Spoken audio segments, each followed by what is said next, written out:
Ganito na lang kaliit.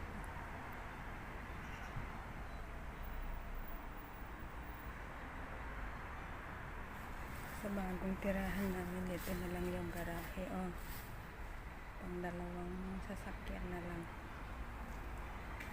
Dikit-dikit kasi dito. Kapitbahay namin yan, dikit-dikit. Library yan, malaking yan. Library ng Malaysia din. Ito, security guard. Tabi namin yung security guard. Walang laman, malalaki siya eh. Walang laman.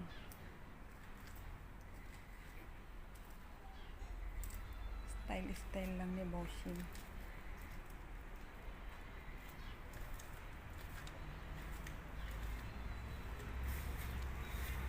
Ito ang halaman ko dahil bawal na maghalaman dito ng ano. Bawal na magtanim-tanim. May mini ano kami doon.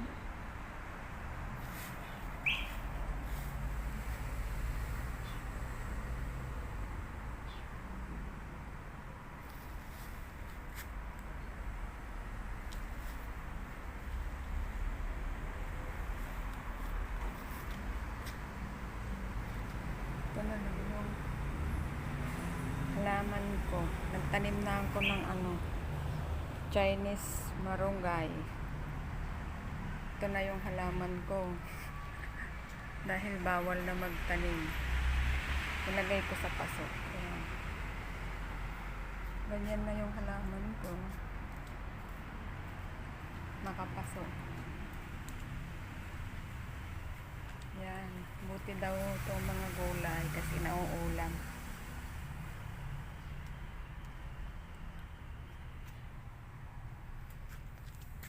Nilalagyan ko siya ng mga eggshell.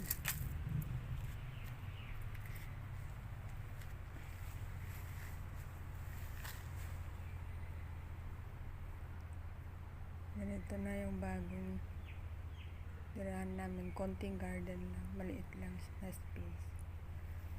Itong mga to, mga kahoy na yan, mga tree. Kinagat ng gardener. May gardener dito sa compound. Once a month yata nagtitrim sila. Ayan. Kahit to, inaano din ng gardener. Kinakat. Bawal daw maghukay dito. Yan, mga aloe vera ako dyan. Ito yung ano, Maria yata ang tawag. Pero inuulam namin to. Niluluto ko sa umalit. Anti-cancer daw sabi ng amo ko. Pati mga alaga ko gusto eh. Nagtanim din ako ng pandan. Ng lemongrass. Tsaka tong sili. Chili padi ito. Mahilig kasi sila sa sili. May insect na ng ano. Ang tangka daw. Pero hindi siya natutumba. Tapos ayan naman. Curry. Yun, curry siya. May ano dito, kaya lang hindi pwedeng hukayin. Artificial grass na to. Ang ganda. Nakaka-relax dito.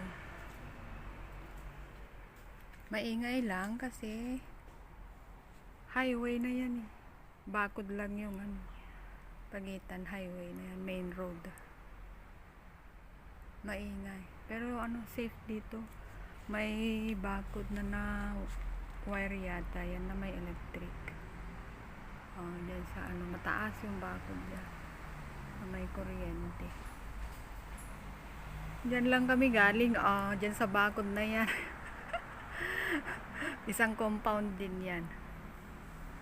Biringin 8 yan. Dito sa amin Biringin 9. Magkatabi lang ang nilipatan namin. Yan, wala na kaming halaman. Wala na akong mga garden. Dati nagtatanim ako ng mga ano, gulay-gulay. Ngayon wala na. Kasi hindi na pwede daw magtanim dito. Nagre-renta lang kami dito.